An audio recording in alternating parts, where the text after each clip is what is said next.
Sampai di sini bisa dipahami, Pak. Sekarang kita masuk poinnya, Pak. Kata baginda Nabi Muhammad SAW dalam hadisnya, khasfun. Ada tanda kiamat itu 10. Kata Nabi, tidak akan terjadi hari kiamat sampai akan datang kepadakan 10 tanda kiamat besar. Di antara 10 tanda kiamat ini, salah satu di antara 10 ada disebutkan khasfun bil masyriq, khasfun bil maghrib, wa khasfun bi jaziratil Arab. Yang pertama, gerhana di daerah timur, di daerah barat, kemudian terjadi di jazirah Arab. Sekarang kita perjelas dulu. Makna khasfun ini dalam arti bahasa adalah penenggelaman.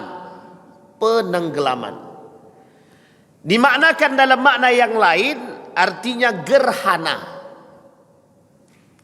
Dari dua yang zahir maknanya aja. Kalau kata para ulama dimaknakan penenggelaman, maka ada beberapa makna terkait hadis tersebut. Kata para ulama, urutan khasfun ini dalam beberapa hadis terletak pada dua tempat. Hadis pertama meletakkan di depan, urutannya adalah yang pertama kali terjadi. Jadi nanti dalam tanda kiamat itu, kata dalam hadis yang pertama, dalam pandangan ulama yang pertama, itu khasfun ini, gerhana ini atau penenggelaman ini akan terjadi di awal. Nah, kalau terjadi di awal berarti dia yang pertama daripada tanda 10 tanda kiamat besar itu. Tapi dalam pandangan ulama yang kedua dikatakan akan terjadi di akhir. Di akhir itu dia tidak yang pertama setelah urutan. Kalau dalam hadis itu urutannya adalah yang pertama Dajjal, Imam Mahdi. Dajjal, Imam Mahdi, Ya'jud wa Ma'jud, kemudian Isa alaihissalam, kemudian Dukhan. Setelah Dukhan baru kemudian adanya khasfun bil masyriq, khasfun bil maghrib, wa khasfun bi jaziratul Arab. Tapi dalam riwayat yang lain justru berbeda. Tanda kiamat besar itu kemerdekaan Palestina, kehancuran Madinah Yasrib, setelah kehancuran Madinah perang Marhamah, penaklukan Konstantinopel, kemudian Dajjal. Setelah Dajjal baru kemudian Dukhan. Setelah Dukhan muncul Ya'jud wa Ma'jud, Imam Mahdi, Isa, kemudian baru yang disebut dengan dabbah, binatang melata. Kemudian ada yang disebut dengan khasfun bil masyriq, khasfun bil maghrib. Nah, kemudian setelah itu akan ada namanya matahari tenggelam dan terbit di tempat yang berbeda. Sekarang ini matahari terbitnya dari mana? Dari timur. Nanti akan terbit dari barat. Tenggelamnya di mana? Di barat. Nanti tenggelamnya begitu dia. Nah, kalau seperti ini kata Nabi, posisi benteng terakhir umat mukmin itu, benteng terakhir orang-orang muslim itu adalah di ketika matahari terbitnya sudah tidak lagi dari timur.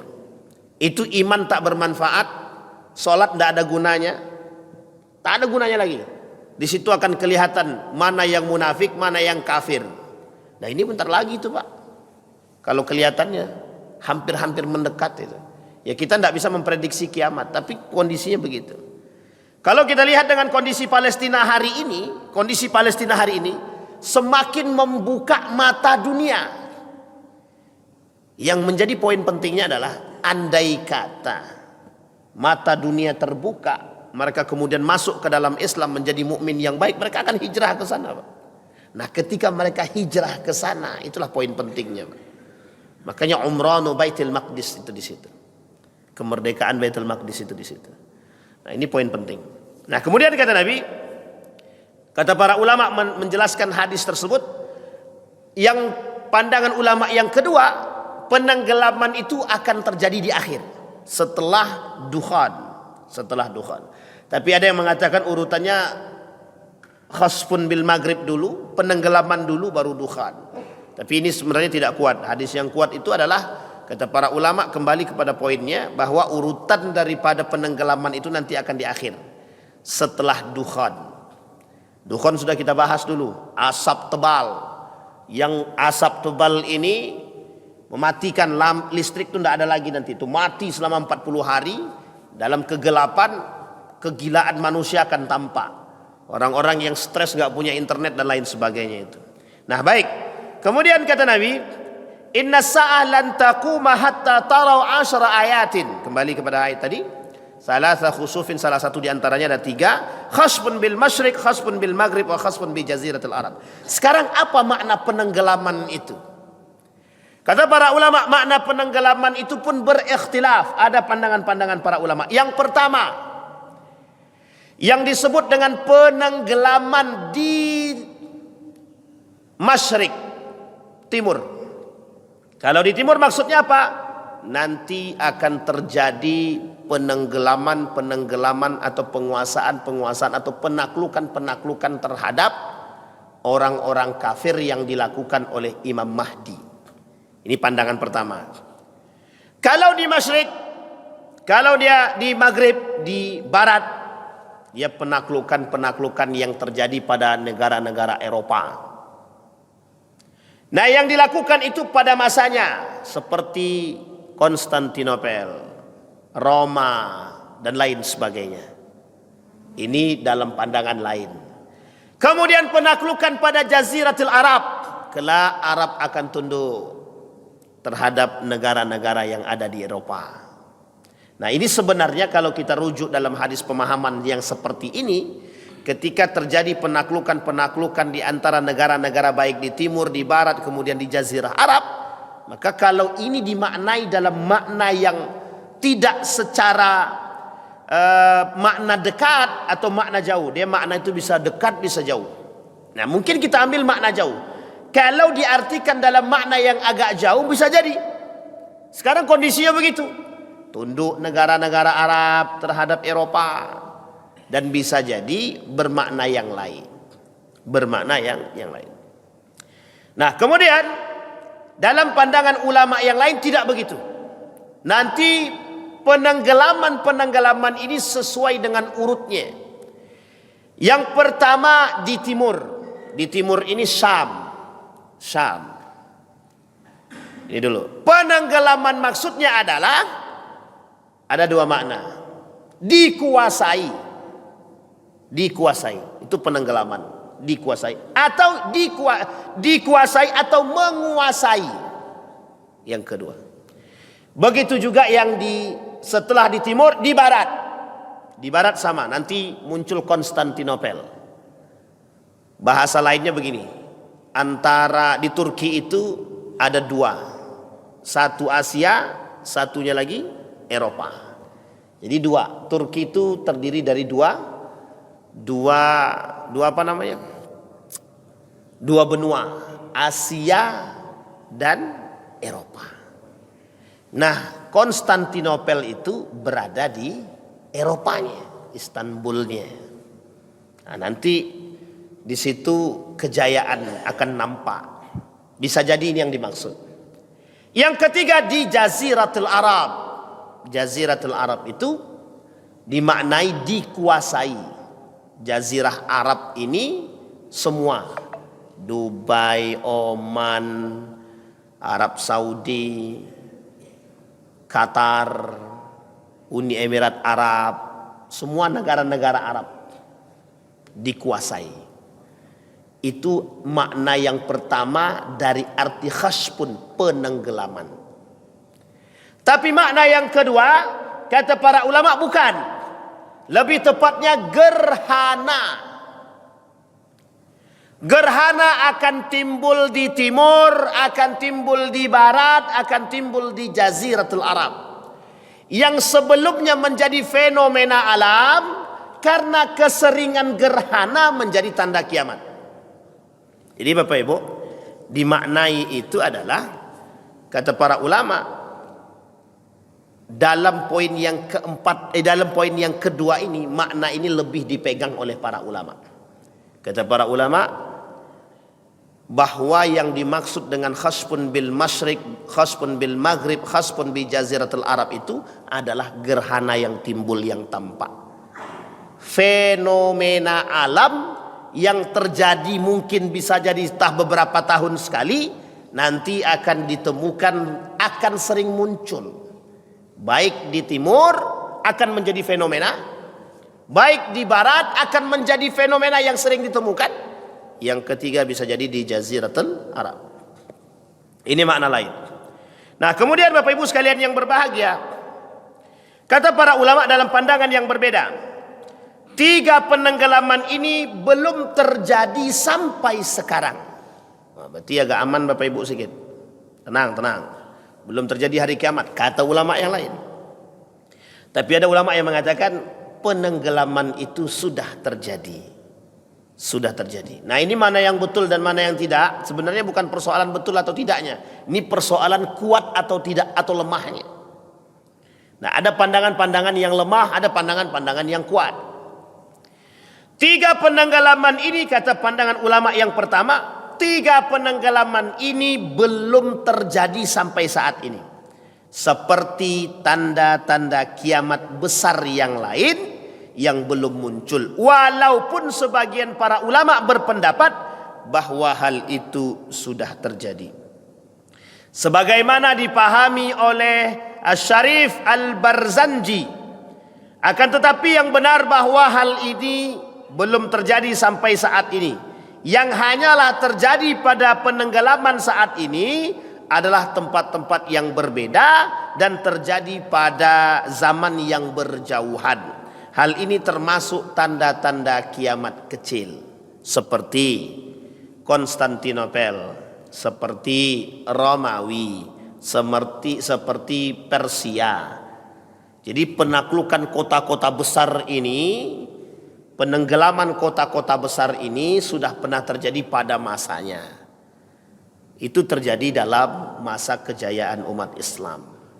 Baik, Ibnu Hajar Al-Asqalani rahimahullahu berkata, dan telah ditemukan penenggelaman di berbagai tempat, akan tetapi mungkin saja bahwa yang dimaksud adalah 3 penenggelaman itu adalah sesuatu yang lebih dahsyat daripada yang telah ditemukan, seperti ukurannya dan tempatnya yang lebih besar. Hal ini diperkuat dengan apa yang disebut dalam sebuah hadis bahwa penenggelaman itu akan terjadi ketika banyak kejelekan, kemungkaran, kemaksiatan di tempat-tempat yang dilakukan oleh umat manusia. Nah, jadi bentar lagi nampaknya nih.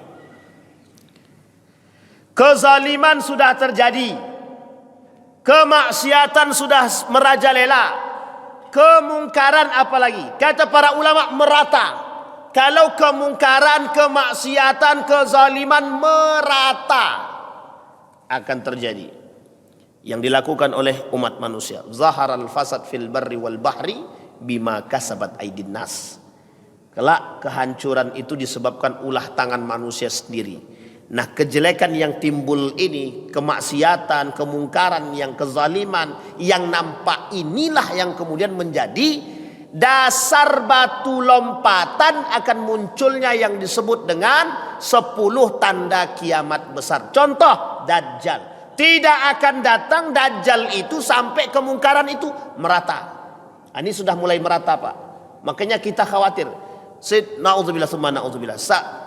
Ketakutan saya hari ini mungkin sama dengan para asatid yang lain. Apa itu? Ketakutan kita hari ini betapa mudahnya kemungkaran, kemaksiatan, perzinahan, kezaliman itu terlaksana, terjadi. Dan uniknya pelakunya tanpa dosa. Coba bayangkan. Orang dulu kalau bunuh satu manusia minta ampun merasa bersalahnya, Pak. Sekarang biasa aja deh. Yang penting aku bahagia. Orang dulu kalau meninggalkan sholat, tidak sholat sekali saja dia tidak sholat, itu nangisnya jadi-jadi, Pak. Sekarang biasa aja tuh. Ya nanti kan tinggal tobat aja gitu. Dikiranya mudah tobat tuh. Tobat tuh mudah, memang lisannya mudah, ngamal yang susah. Tapi kenyataannya begitu, Pak. Yang saya takutkan itu, kok bisa nih. Mudah-mudahan Allah istiqomahkan, Pak, kepada kita semua rasa bersalah yang mendalam yang ada dalam ini iman, Pak, iman. Jadi kalau Bapak Ibu merasa apa yang saya sampaikan ini menjadi satu perhatian yang menakutkan bagi kita, itu tandanya Bapak Ibu sedang punya iman gitu. Kalau santai-santai aja udah tanda kiamat, biar antak lah, mau kiamat tinggal kiamat aja pun. Miskin juga, kaya juga, mau kiamat lantak lah, terserah. Kan masuk surga bukan urusan kaya miskin gitu.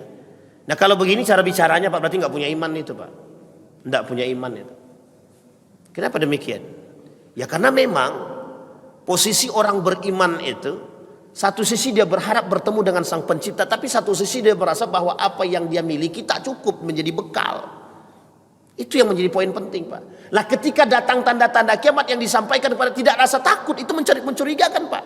Sahabat Nabi yang diantara mereka ada yang dijamin masuk surga, ketika Nabi bercerita tentang 10 tanda kiamat besar, bahkan tanda-tanda kiamat yang lain, mereka khawatir. Apa kata seorang sahabat Nabi kepada Nabi Muhammad SAW? Kata sahabat Nabi itu, kelak kata Nabi akan terjadi tanda-tanda kiamat itu, kata Nabi akan muncul manusia-manusia egois, kata Nabi. Tidak akan terjadi hari kiamat, kata Nabi, sampai kalian akan melihat manusia-manusia yang berkarakter individualisme. Sahabat nanya Pak, saking khawatir dan takutnya, kalau seandainya itu terjadi pada diri kami, terjadi dalam lingkungan kami, apa yang harus kami lakukan? Sahabat bertanya Pak kepada Nabi, saking takutnya. Lah kita, Dajjal sudah mau di depan pintu, biasa-biasa saja Pak. Nah, ini calon-calon penghuni, calon-calon pengikut Dajjal itu. Hati-hati Bapak Ibu, kalau kita nggak punya rasa takut dan khawatir terhadap apa yang kita pegang hari ini. Baik, nah kembali kepada poin tadi Bapak Ibu. Maka Bapak Ibu sekalian yang berbahagia, nah kembali kepada persoalan khas pun tadi, kata Syekh Mutawalli Sya'rawi. Apa kata Syekh Mutawalli Sya'rawi? Menukil dari perkataan Qurtubi, wa qala al-Qurtubi wa qad waqa'a dzalika 'indana bi syarqil Andalus bima sami'na min ba'di masyayikhina bi qaryatin yuqalu laha Qatar. Kata Syekh Yusuf Al-Qardawi merujuk daripada pemahaman Qurtubi. Apa kata Syekh Yusuf kata Syekh Mutawalli Sya'rawi? Kejadian yang dimaksud daripada khasfun bil masyriq, khasfun bil maghrib, wa khasfun bi jazilatil Arab itu, kata dia, penaklukan dan terbenamnya kekuasaan Islam. Dan itu terjadi, kata dia, ketika Andalusia hancur, negara yang paling berkuasa, yang besar, kerajaan Islam yang paling ditakuti di dunia, yang menjadi poin penting tersebarnya Islam di Eropa, runtuh. Kata Qurtubi, ini bukan Qurtubi yang ada di Riau ya, tapi ini Imam Al-Qurtubi. Apa kata beliau? Wa qad waqa'a dzalika 'indana bi syarqil Andalus. Ketika terjadi di Andalusia. Wa akhbarani aidan ba'da ashabina anna qaryatan min a'mali burqa yuqalu laha Tarsah asabaha zalzalah syadidah. Kemudian nanti dalam istilah lain beliau mengatakan bahwa akan terjadi setelah hal tersebut zalzalah, gempa yang besar di mana-mana yang akan menyambut kedatangan hari kiamat. Bapak Ibu sekalian yang berbahagia, sekarang kita coba bayangkan aja sedikit gempa bumi aja. Nggak usah gempa bumi seluruh dunia ini lagi, di Yogyakarta aja. Gempa bumi di Yogyakarta itu bukan membawa manusia menjadi lebih beriman, tapi banyak yang murtad itu. Banyak yang murtad itu. Coba bayangkan. Jadi memang saya mengasih satu ibarat. Kemarin pagi saya sampaikan di salah satu tempat kajian itu, karakter manusia di akhir zaman itu kan individualismenya tinggi. Orang-orang yang merasa paling hebat lah. Individual itu egois. Saya bilang begini, umat muslim nanti itu di akhir zaman itu, saya bilang semua itu egois. Kita ambil contoh yang paling sederhana itu, kalau mau lihat itu ketika gempa. Ketika gempa itu orang tidak akan mikir diri sendiri, tidak akan mikir lagi di orang lain itu. Goyang sedikit aja tiang nih, itu berhambur keluar itu. Setiap orang akan mikir diri sendiri. Jangankan orang lain, keluarga, anak aja tidak tertolong. Nah, karakter manusia di akhir zaman itu seperti itu. Gempa tidak ada, hujan tidak ada, banjir juga tidak, tapi egoisnya sama seperti itu egoisnya, Pak. Sama seperti itu. Nah, kondisi umat muslim sekarang begitu, Pak. Makanya mohon maaf kalau dikatakan oleh Nabi, kata para ulama, tanda sebelum datangnya baik khasfun atau 10 tanda kiamat itu kejelekan, kehancuran, kemungkaran. Dan itu yang terjadi sekarang. Yang terjadi sekarang. Makanya kalau bahasa guru saya, kita ini sedang menunggu kedatangan tanda selanjutnya gitu. Sedang menunggu tanda datang selanjutnya, tanda-tanda kiamat yang selanjutnya gitu. Hampir tidak ada yang tidak terbukti dari tanda-tanda kecil dan mendekat kepada tanda-tanda yang besar. Dan umat muslim masih belum takut. Coba bayangkan. Ini menjadi satu kekhawatiran pada kita. Baik. Nah, kemudian kata para ulama, adakah dalil-dalil yang sahih tentang akan munculnya penenggelaman ke bumi, ke dalam bumi? Ada. Kata Nabi dalam riwayat yang lain yang diriwayatkan oleh Ummu Salamah radhiyallahu anha, beliau berkata, aku mendengar Rasulullah sallallahu alaihi wasallam bersabda, sayakunu ba'di khasfun bil masyriq wa khasfun bil maghrib wa khasfun bi jaziratil Arab. Qultu ya Rasulullah, ayakhsifa bil ardi wa fiha salihun? Qala laha Rasulullah sallallahu alaihi wasallam, idza aqsaru ahluha al khabas. Sepeninggalanku, kata Nabi, akan terjadi penenggelaman di timur, di barat, dan di jazirah Arab. Kemudian bertanya seorang wanita kepada Nabi, apakah bumi akan ditenggelamkan sementara di dalamnya ada orang-orang yang soleh? Rasulullah sallallahu alaihi wasallam menjawab, berkata, jika penduduknya sudah banyak, ingat kalimatnya, sudah banyak melakukan kefasikan dan kekejian. Sekarang saya tanya pada Bapak Ibu, lebih banyak orang melakukan kekejian daripada orang sholat? Lebih banyak mana? Yang melakukan perbuatan keji atau yang sholat? Ya banyak yang sholat. Sholat banyak, keji jalan, itu maksudnya. Sholat jalan, fasik jalan. Lu bahasanya fasik dan keji, kefasikan dan kekejian. Kata Nabi tidak akan muncul sebelum itu terjadi. Lu kalau sekarang sudah mulai terjadi, berarti kan kita sedang menunggu kedatangan. Artinya semakin dekat rasanya. Masjid besar, shaf 1, rame pas Jumatan, sekarang udah mulai berkurang. Sholat Jumat pun sekarang mulai berkurang di masjid mana-mana. Bahkan ada masjid di Riau ini besar, masjid utama besar, Pak. Shafnya nggak sampai 1 kalau sholat itu. Coba ngerinya. Artinya apa? Tingkat kemaksiatan, kekejian, kefasikan lebih tinggi, lebih besar. Dari sini kita bisa lihat, Pak. Dari sini kita bisa lihat. Coba bayangkan. Saya tak sebut masjid mana, tapi yang jelas pandai-pandailah. Kalau mau tengok ya silahkan keliling, Pak. Jamaah-jamaah lintas masjid mesti tahu tuh masjid mana yang kita maksud. Besar, Pak, tapi isi tak ada. Isi tak ada. Kapan ada isinya? Wallahu alam. Ketika Idul Fitri atau Idul Adha, itu pun di lapangan, tak di dalam masjid. Takkah kita takut dengan keadaan tersebut? Baik Bapak Ibu. Dan terakhir, kata baginda Nabi Muhammad sallallahu alaihi wasallam, Nabi menyampaikan kepada kita apa sikap seorang muslim ketika berhadapan dengan keadaan yang betul-betul tampak di hadapan dia, baik kefasikan dan kekejian. Kata Nabi dalam hadis yang lain, berikan hak orang lain kepadanya. Yang kedua, mintalah kepada Allah untuk diri kita. Ketika menghadapi kondisi-kondisi kekejian seperti yang kita rasakan sekarang ini, kefasikan yang tampak ini, maka poin penting pada diri kita sekarang adalah menjaga diri kita, itu yang penting. Yang kedua, kalau Anda tidak mampu berbuat untuk merubah kekejian-kekejian itu, setidaknya Anda jangan ikut, jaga diri. Yang ketiga, kalau Anda tidak sanggup berada bersama mereka, uzlah, tinggalkan. Itu kata Nabi.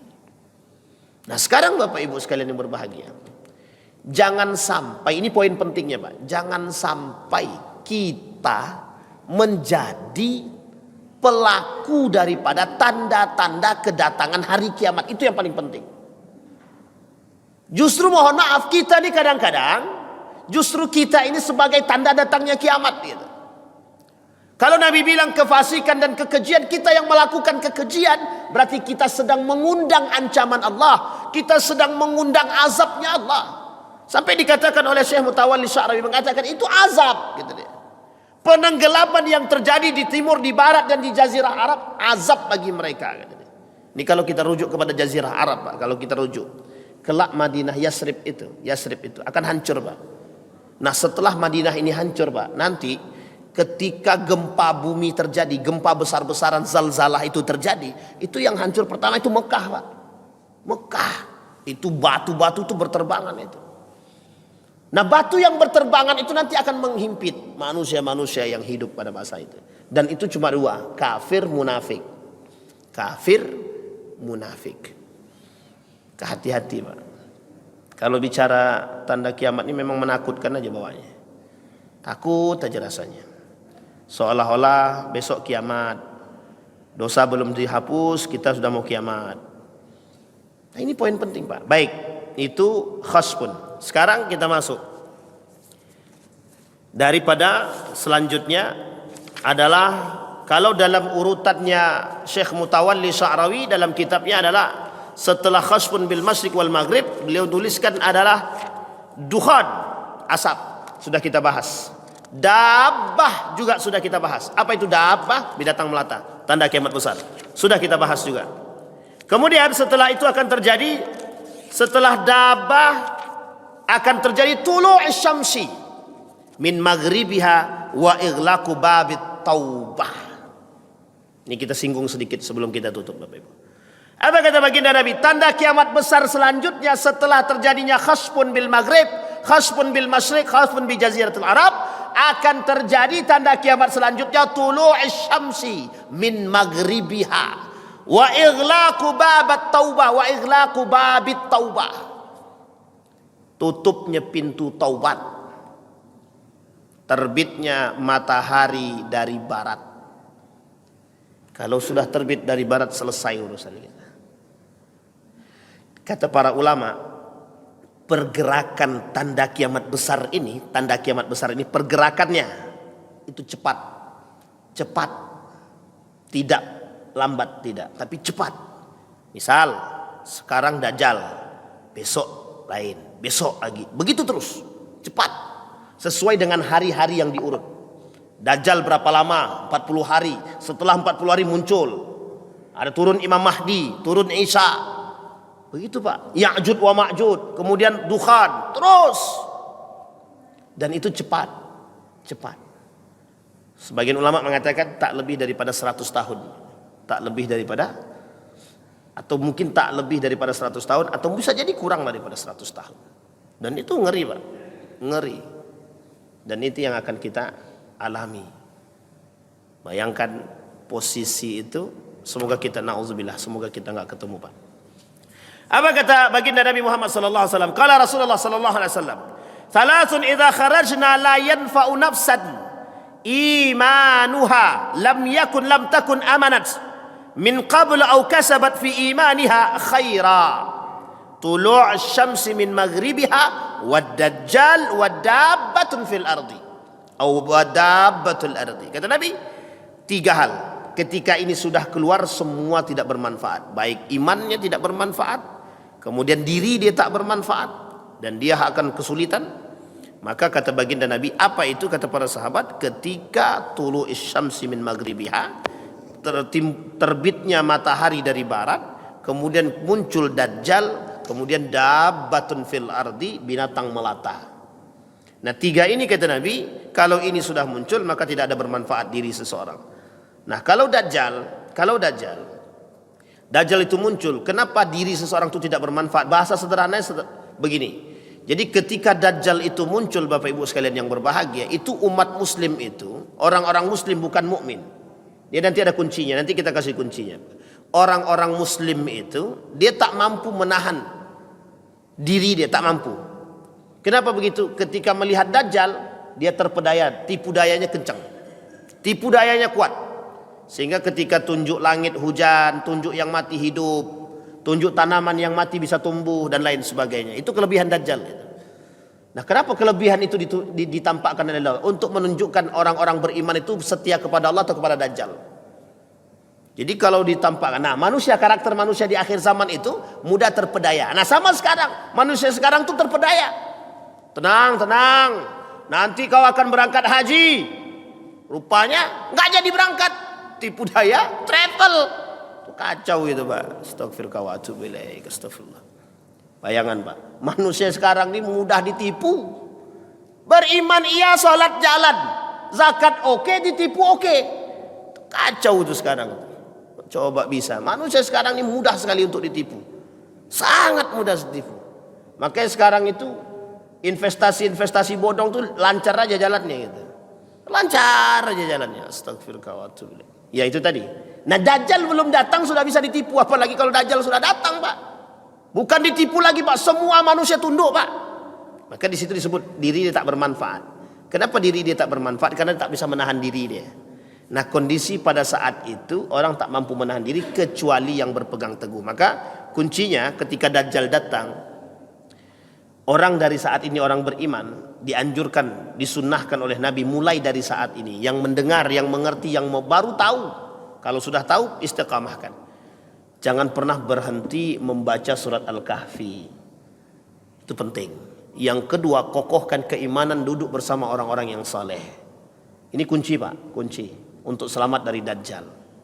Yang ketiga, jangan pernah meninggalkan Al-Quran. Jangan pernah. Ini posisi kita begitu. Itu kalau pengen selamat.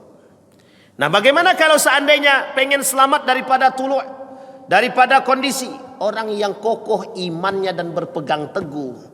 Ketika tulu'is syamsi min maghribiha, sebelum tulu'is syamsi dia sudah dimatikan oleh Allah. Sebelum tulu' syamsi dia sudah dimatikan oleh Allah. Ini poin penting. Jadi kita berdoa kepada Allah, semoga kita semua yang hadir ini istiqamah dalam keimanan Pak. Jangan sampai kita mati su'ul khatimah atau mati dalam keadaan kafir. Na'udzubillah, summa na'udzubillah. Nah ketika dabah, kalau dabah sama. Kondisinya sama semua. Orang yang berpegang teguh dengan ajaran yang diberikan oleh yang dibawa oleh baginda Nabi Muhammad sallallahu alaihi wasallam, insyaallah semua berada pada kebaikan. Hal yanzuruna illa an ta'tiyahumul malaikatu aw ya'ti rabbuk aw ya'ti ba'du ayati rabbik yauma ya'ti ba'du ayati rabbik la yanfa'u nafsan imanuha lam takun amanat min qablu aw kasabat fi imanihim khaira. Qul inzuru inna muntazirun, kata Allah. Tunggulah, kami sedang menunggu kedatangan kalian, kata Allah. Maka posisinya sekali lagi kita mengingatkan kepada kita semua Bapak Ibu, buka mata lebar-lebar, buka hati baik-baik. Orang yang beriman di tengah kekacauan itu pahalanya besar. Janji Allah besar bagi mereka yang kokoh berpegang pada keimanan di tengah kehancuran. Nah, ini yang paling penting bagi kita Pak. Menjadi orang yang istiqomah di tengah kehancuran, kekejian, kefasikan. Itu adalah ujian terberat. Istilah sederhananya begini. Satu kantor semuanya koruptor, bapak ibu yang tidak koruptor. Itu yang saya istilahkan gitu. Istilahnya begitu. Satu kampung ini pelaku kezaliman, begal, satu orang tidak. Jadi posisinya mesti berat itu, mesti berat. Begitulah beratnya Pak. Orang beriman di akhir zaman itu seperti itu ibaratnya.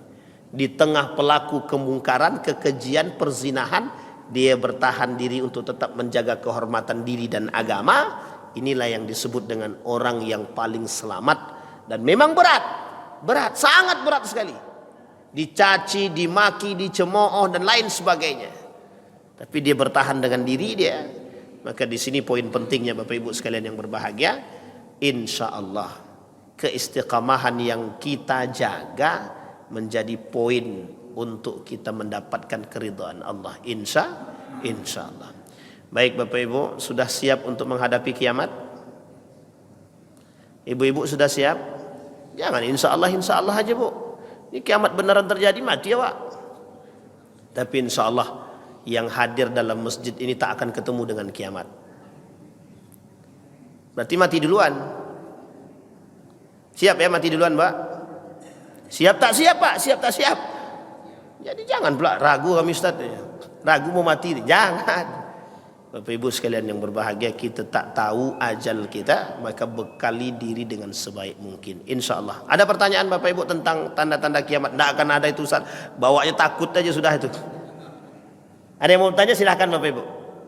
Yang mau tanya tentang tanda-tanda kiamat atau